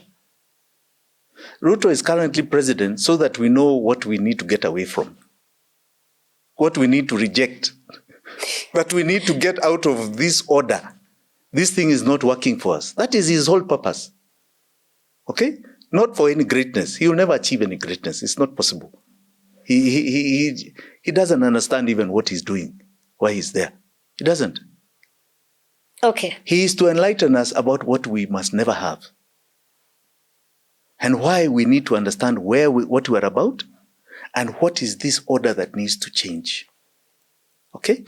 Yes. All the previous presidents, Jomo had a foundation. He believed he was there to take the reins, okay, and embed this Muzungu system into an African system, which he did. And there was an empowerment of the African. But remember, still a private entity. Companies. Okay? Moi tried to follow the same nyayo. But this time, Kenyans were a bit more enlightened, more educated, more worldly. Right? And they chose to fight him politically. They're not going to restrict our political space.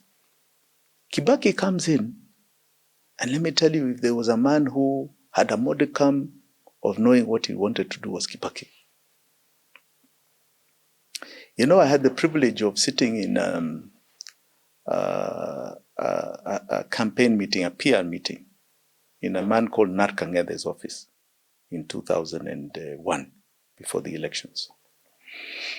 And in 2002, before the elections. And we were sitting around. We had some experts from overseas. I was then very much part of the NAC team, Rainbow team. And we had some experts who came in to help us from the UK about how we should brand the campaign, what are the take-home issues. And we had an analysis of the infrastructure that had dilapidated in Kenya, infrastructure, so on and so forth.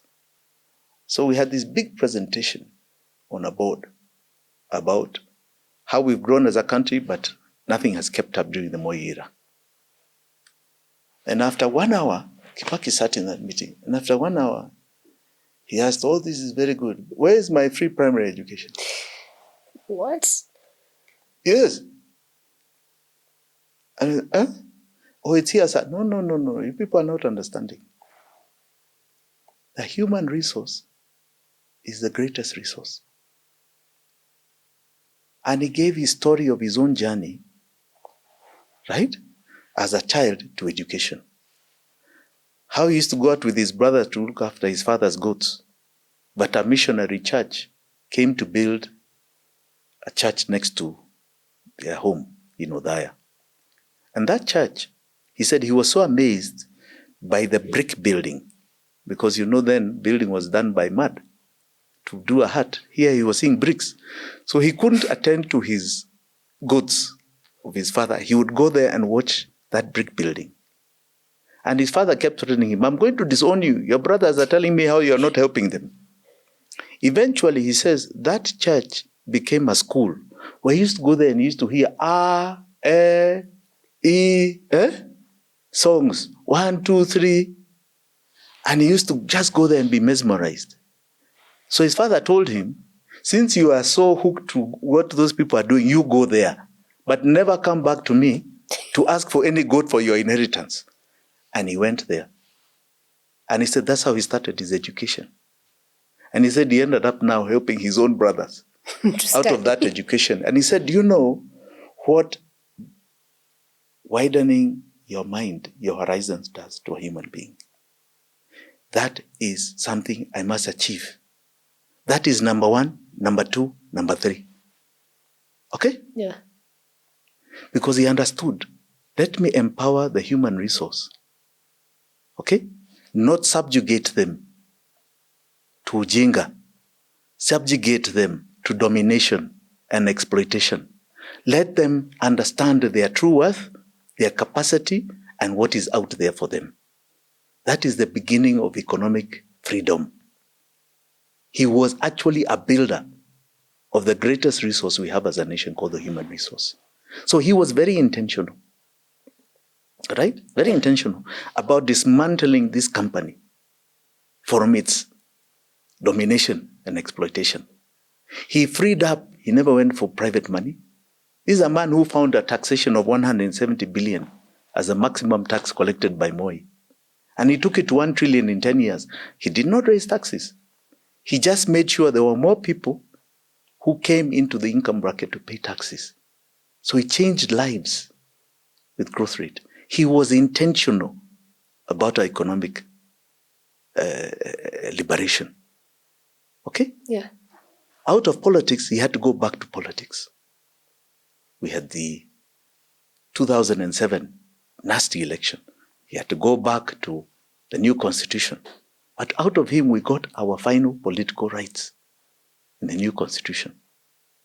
What we were hoping the regime of Uhuru was going to do, Uhuru and Ruto, was now with a new generation in power, what we called the digital. Remember the time there was a big thing about digital and analog? Yes. We were calling Raila analog. Digital analog was that the digital revolution and demographic was going to uplift the country. Unfortunately, they decided Kenya must go back to 1978. The old ways came back. A slavery called debt was built because it's slavery. And until we remove that slavery, we shall never know economic liberation. You are the president today. You've been sworn in. What are the radical changes you do, and maybe your top 3 things that you know you'd work on to fix the country? Oh, this is very simple. Yeah. In fact, by the way, you say it's not as easy as you say. I heard something the other day that was very profound, but very true. One of the greatest lies ever told is the lie of, it's not that simple. How many times have you been told that in your life? You have an idea, you have this, you're told, it's not that simple. And it puts you off what you're doing. Right? Because people want you to see other things, or they want to discourage you. It is that simple. Okay, my dear? It is very simple. This thing is hard and fast. We are now at economic revolution. Yeah. So what is it going to take to empower Kenyans? It's by giving them the economy, not government. It's by radically shifting what was embedded here in 1920. The biggest slavery we have today is debt. Once you cut it off, your contribution is more than enough to give you a very good life. Do you understand? I look forward to that day, honestly. A very good life. Yeah. You will never ask for anything, and you will grow yourself. You want to reach an extent where government to you is sticking to its core issues. and I name the core issues of a government, is what generally the private citizen cannot do for themselves. Number one, there's no private industry that can secure the borders of this country against an external aggressor. Wrong or right? True. Aye. There is no private entity that can safeguard ourselves from finishing each other internally, police force. But it's a police, not force, sorry, a police service. Yeah. Not a domination vehicle. Thirdly, just basic rules and regulations so that the big do not eat the small in any manner or form, whether you're bigger in biashara, whether you think you're this, that there is some fairness in rules and regulations of our coexistence. Right? I can't come to your neighborhood and say I have money to put up a 10-story tower and you want your privacy and there are no rules that govern it. You see? Or I just set up a bar next door to your family home and I have all sorts of people there. Rules and regulation of fairness. Okay? And fourthly, which I should have said is number one, who we are, what we are about, what is our culture, who are Kenyans. The Kenyan today is who? It's unfortunate we called it the Gen Z revolution. I wish it was called something that was innate to us, not just a generation. Because even Mau Mau, by the way, when they went to fight, they were also the same age as Gen Z. Yeah. They were in their 20s. So we need to identify who are we. Do you know when we fought in Mau Mau, we're the only country that had been colonized by the British. And the British had the greatest colony, had colonized 500 million people that fought against them for liberation, both freedoms, political and economic. We're the only ones. Nobody else did it. So it tells you how great we are as a people. So who are we?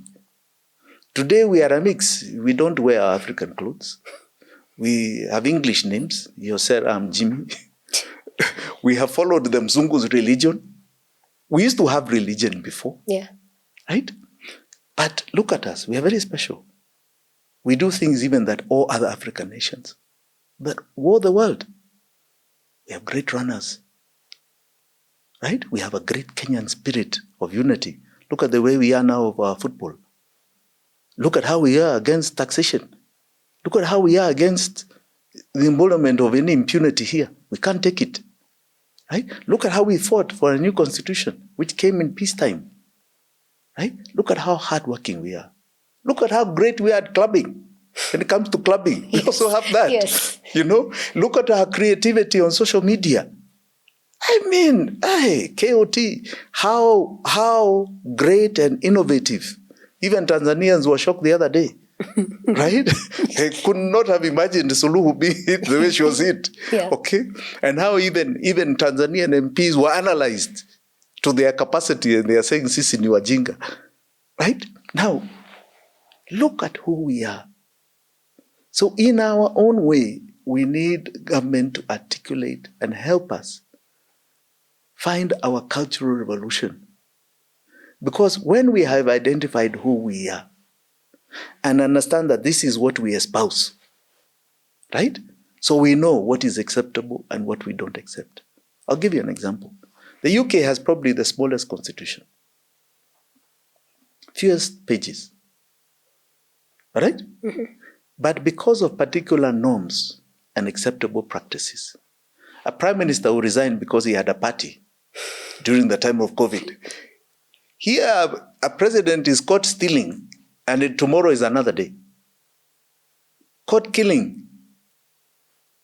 Even can shoot people, and tomorrow is another day. We must be a society that does not accept that. A culture that does not accept that. That there are particular norms and practices. If you're a thief, you are unacceptable. We don't care what you tell us. You are not acceptable in public leadership. You're not acceptable in any leadership. right? Yeah. So that we know this is what brands a Kenyan. If you are a wash, you're not acceptable. There's no money here that's acceptable, that's all good. No. No, there's a way we as Kenyans want to be branded. We don't want to be branded outside this country as wash people, right? Yeah. Many times I tell my Nigerian friends, the unfortunate thing is we love your Afrobeats, but there are a lot of you that are seen as conmen. Yeah. Okay? We don't want a Kenyan brand that is out there. Because once we have our culture, right, of who we are, we can unleash this vehicle of conquest beyond our borders.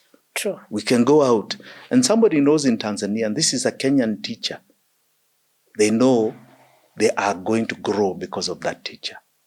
They're not going to be taught unethical things.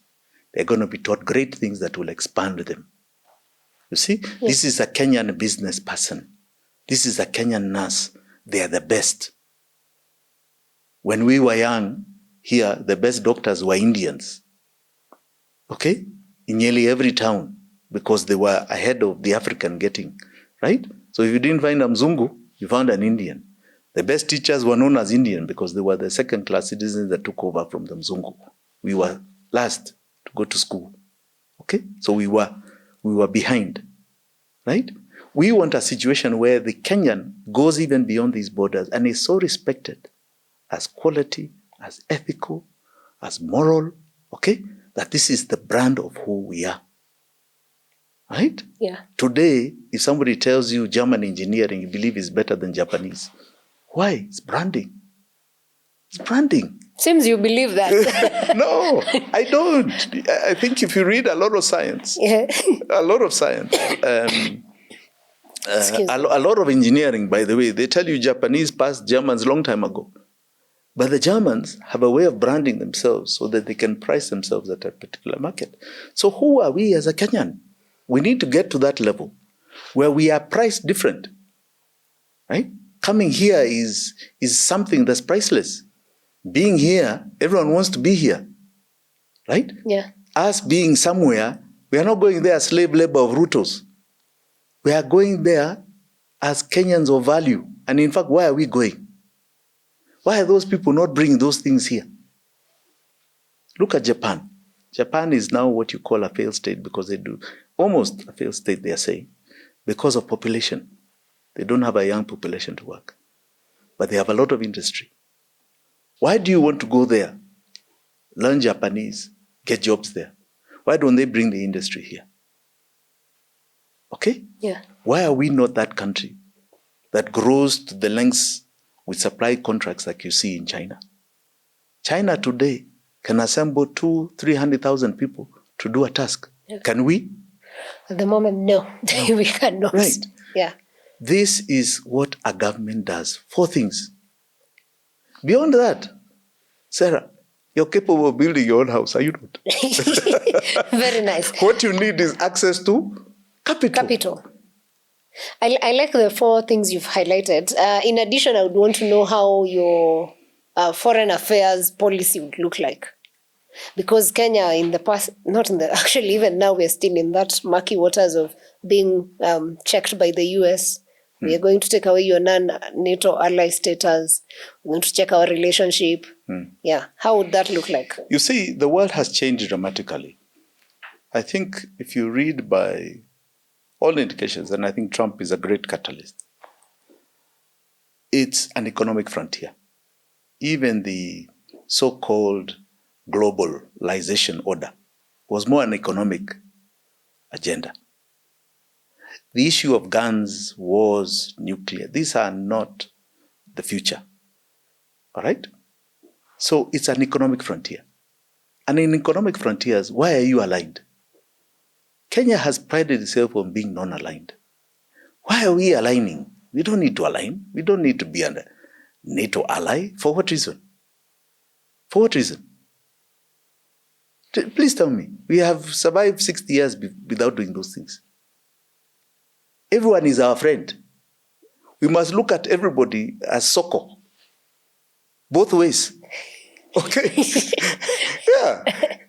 We are only 50, 60 billion people here. Million people. Million. The world has got 8 billion plus. Isn't that our soko? So why are we thinking about aligning? For what interest? We are already very westernized in our lives. We believe in capitalism. So we believe in profit making and everyone earning their sweat. We speak English. We have their religion. Isn't it? Yeah. But so what? China is the largest English-speaking country in the world. Does it make them English? No. No. They have their culture. China has gone out there, and why they're having a fight with the US today is economic. That's why you're hearing all this tariff business. Yeah. China took over, right? And today, the two giants in the world who are half the GDP of the world are China and America. Right? It's economic. So we ask ourselves, what is our economic benefit? So Sarah, if you are ambassador in Nigeria, I would not ask you how many cocktail parties you've gone enjoying and how many AU summits you're attending.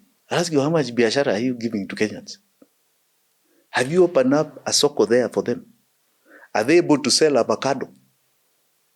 Are they able to sell flowers there directly? If you cannot show us how you have increased in 1 year, it's time for your replacement. Go, come back. Yes, hiyo ndio kazi yako. It's economic. That's the only conquest we need. Okay. It's interesting. Most Kenyans today and Africans are looking as Ibrahim Traoré as this African, perceived what we want as a leader. What is your take on Traoré, and would you go his way of cutting the West and looking to maybe, for him, it's Russia? You see, I don't know whether I quite agree with you about Russia. What Ibrahim Traoré did is show the world, and especially Africans, that the minute I cut off neocolonialism, the country benefits. He just removed France from being the extractor and the exploiter of their mineral wealth. Yeah. This is what we are saying here. We just need to remove the government of Kenya as the extractor and the remover and exploiter of our wealth. Once you do that, Kenya will be much bigger than Burkina Faso. Right? Actually, we are. Yeah. So all he did was remove neocolonialism. But they have no political rights. They have a military regime. They do not have democracy. Here we have democracy. We have our political rights.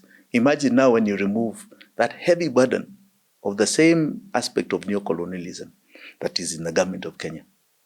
Remember the private company? 1920, still here. Remove it.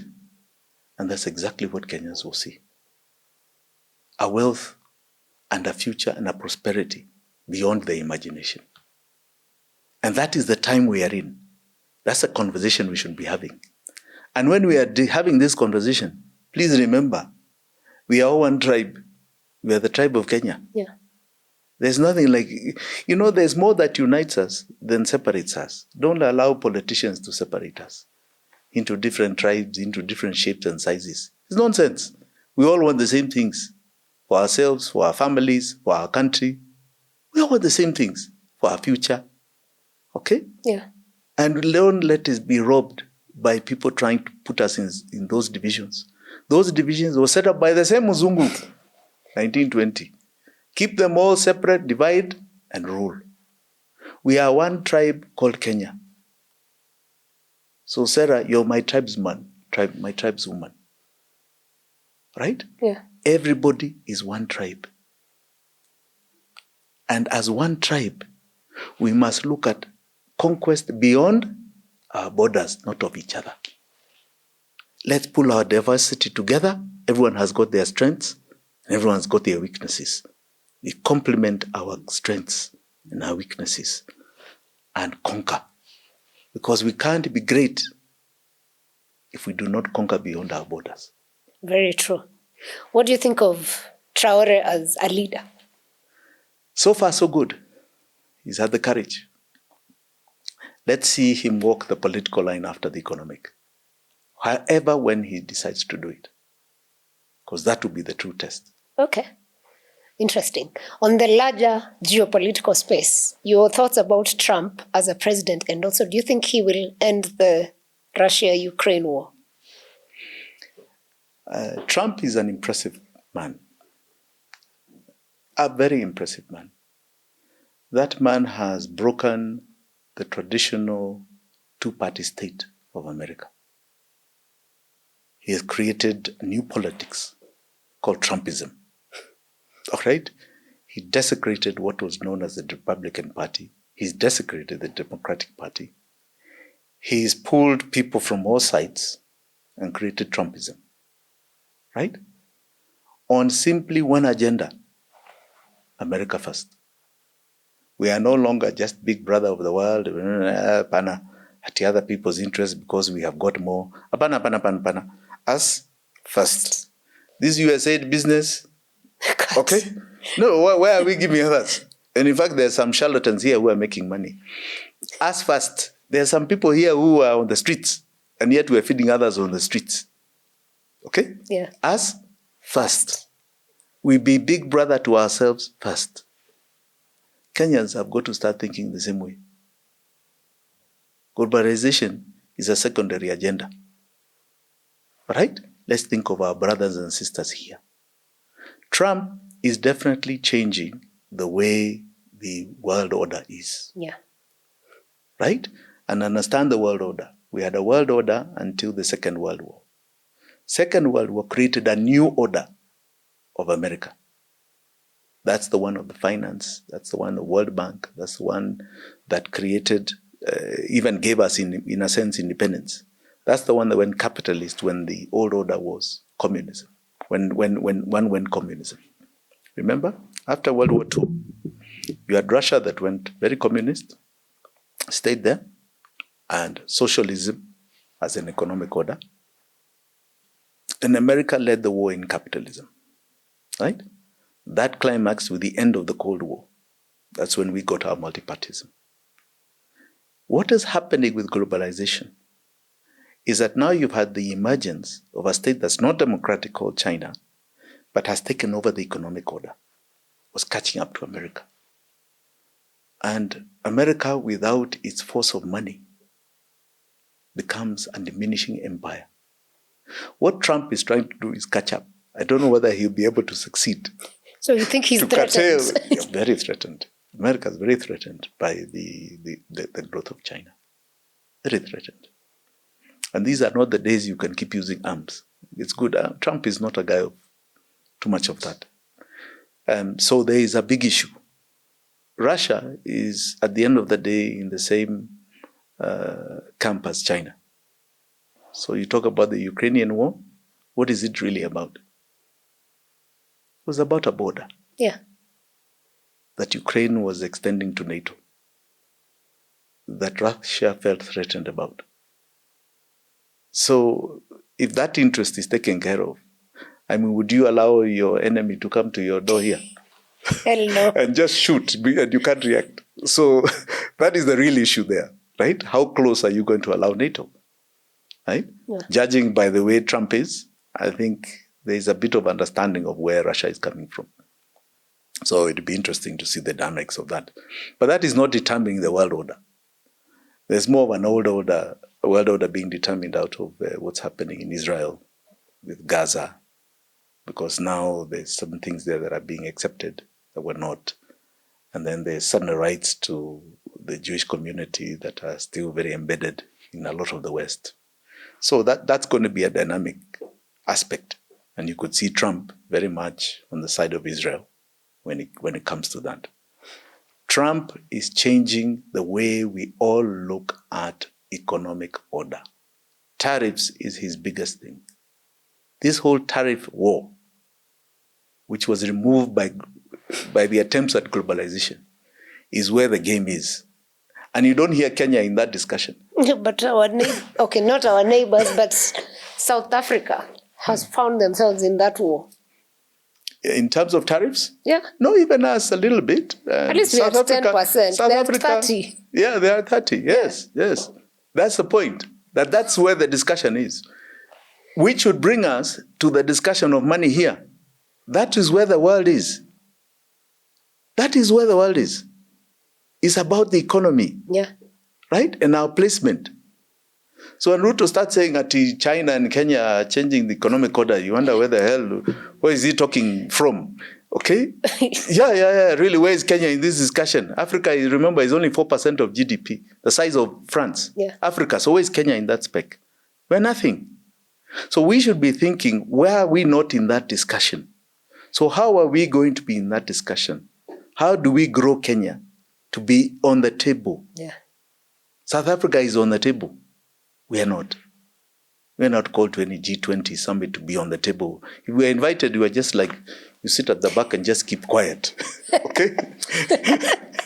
Sad scenario. Okay.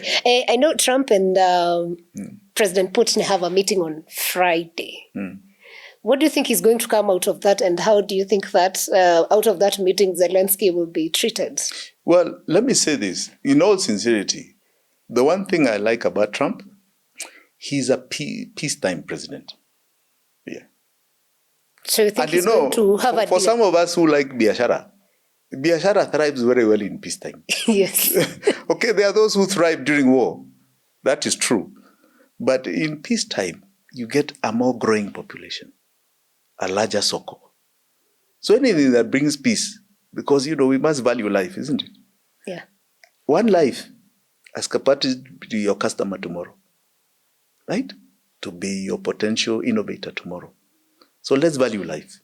He is a peacetime president. He is not somebody who you see pushing his weight about war. No.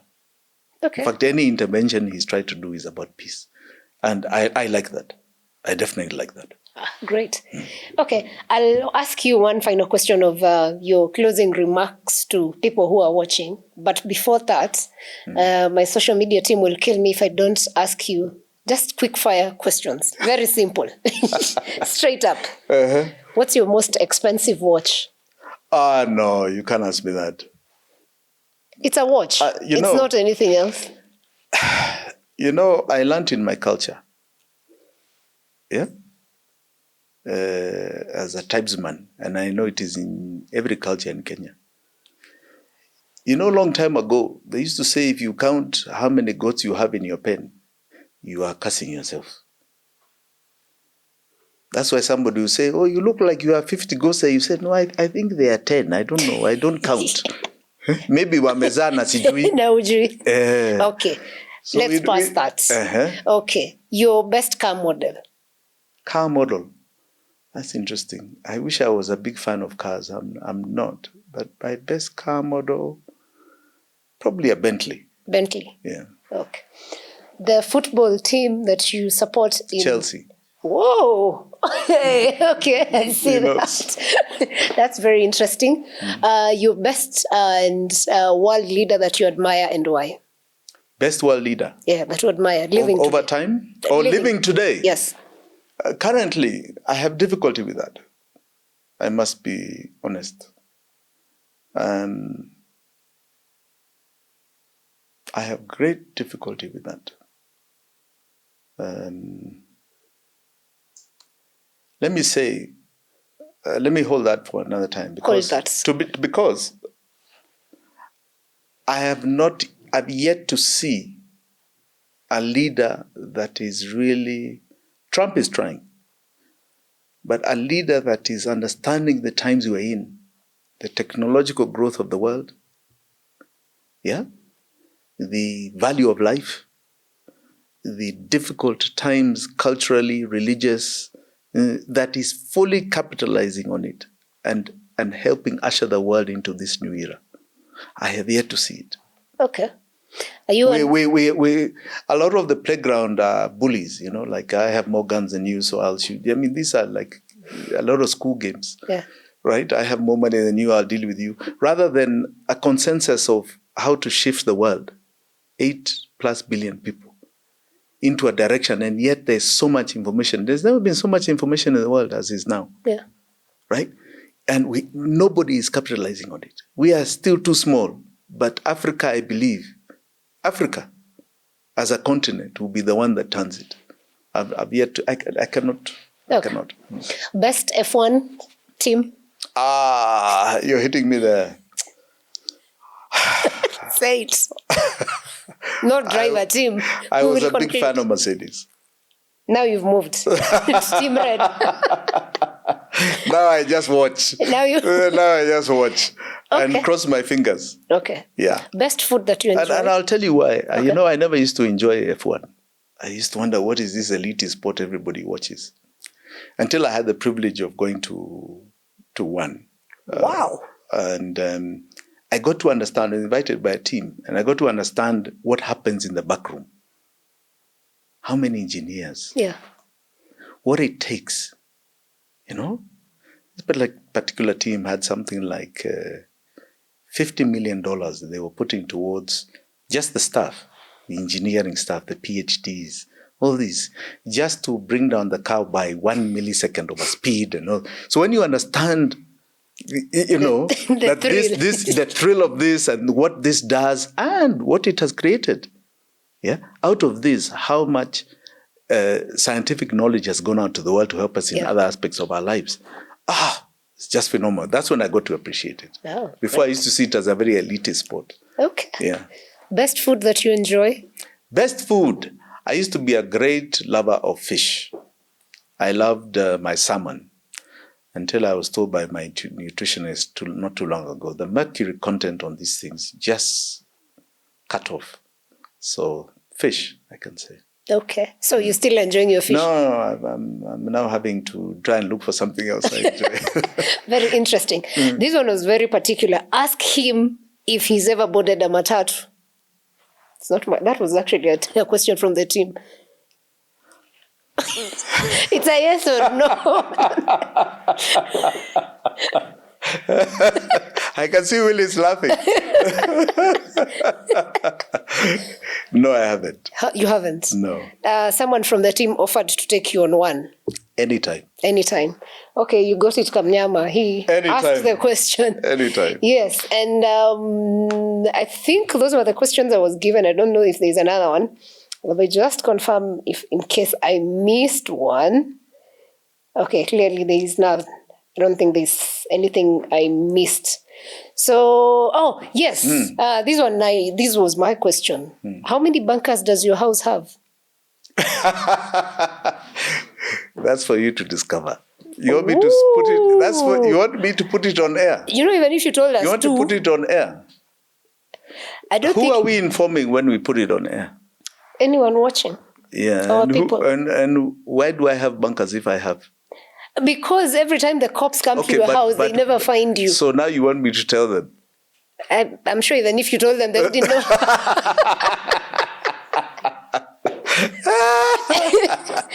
And why is it always them wanting to come to your house? I've never seen Willis say they went to his house, or he doesn't have a bunker. I think you need to ask the two regimes. There's a regime called Uhuru, which raided my house, and Ruto.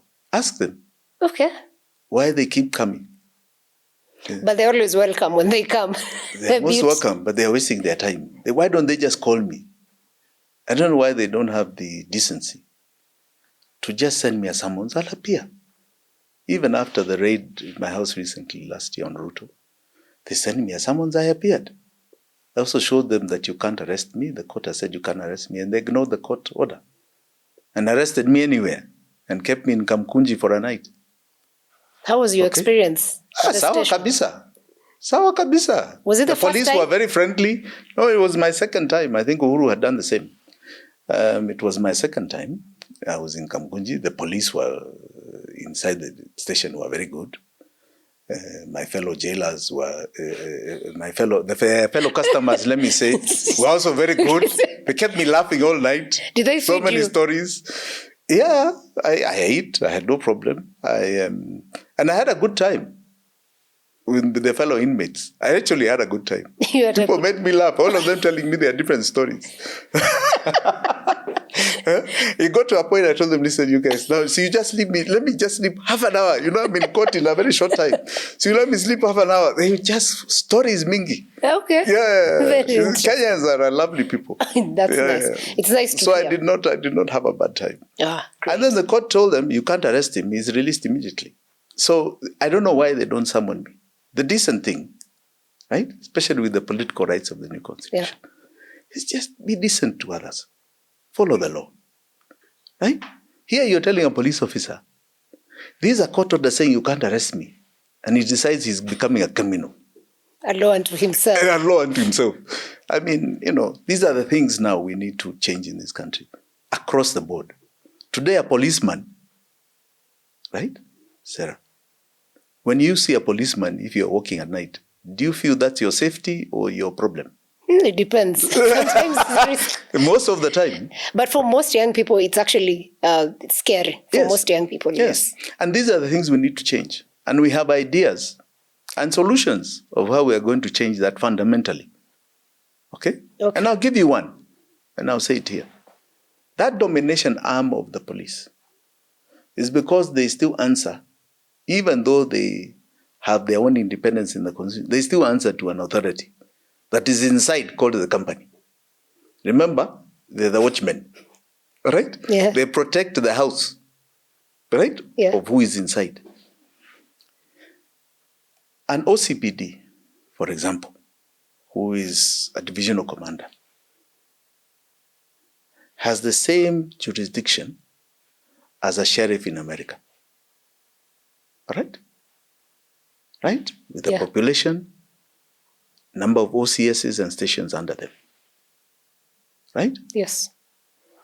We are going to propose an amendment that brings out the election of an OCPD by the people of a division. So your OCPD can be a police officer or a civilian that is elected by the people of that division 1 year after an election, right? And serves for 5 and has a recall clause. The people of that division can recall them. So just your division votes for the OCPD. That would be very interesting. So it's answerable to the IG and to Mwananchi. Do you think he's going to arrest you in a hurry? Never. People He's going to see you as a customer to milk? Yeah. No. Do you think he's going to take out his gun to shoot you? Never. Interesting. So there are ways of doing this. Just empower the people by removing this private company called GOK. All right. Fantastic. It's been such an amazing episode speaking to you. I think we've gone more than what I had promised. Your closing remarks to our viewers so we can end it at that. Don't allow anybody to kill your spirit. This country is so blessed with all of us. And we have come through so many journeys in the last, let us even say what the Mzungu called us Kenya, that we have overcome every single problem. The dawn is coming. It is not far away. Just a little push, and we are there. And we shall see light for ourselves, our children, our grandchildren, and Kenya milele kwa milele. Be hopeful. Do not allow anybody to keep you in the dark. Be hopeful. Be very hopeful. Fantastic. Yes. Mr. Jimmy Wanjigi, thank you so much for coming through to us. We totally appreciate that. Was a very intense and informative conversation. We hope you can still come back now that, at least now we have a friend of the house. We appreciate that Sarah, so much. I'll be back. You'll be back. Yes. Fantastic. To you who's been watching us, thank you so much. See you on the next episode and we hope you enjoyed.